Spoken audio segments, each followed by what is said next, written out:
here to ask me a question? Yeah, I want to see around your shop. Yeah, man. Alright, this right here, start off with some new miter saw.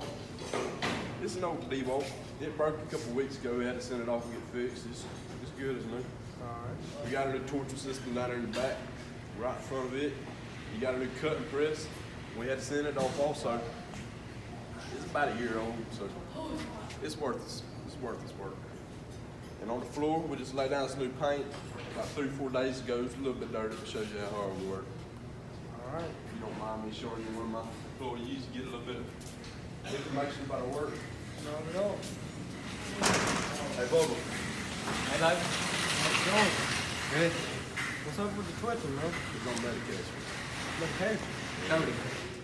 What you on codeine for? Keep the blood flowing. Alright. Well, I got a couple questions for you. Alright. We can start with the helmet. Why ain't you got your helmet on when you're in here welding? Too tight. They didn't teach you how to loosen it in school? He didn't go to school. It's too Why good. didn't you go to school? It's too good. Alright, and the flip-flops?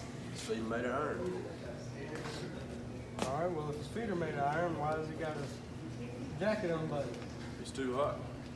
If it ain't easy. Electrical man didn't come. There's no AC in here. You got to call him. Alright. Well, Well, that's about it for today. I think that's good.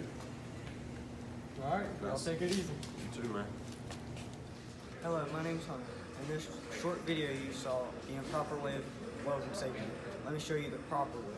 When welding, you should have your safety gloves to protect your hands. You should have your welding helmet to protect your eyes. You should have your welding jacket buttoned up and with the sleeves down to protect your body. You should have jeans to protect your legs and closed-toe shoes to protect your feet. Remember, be safe when welding.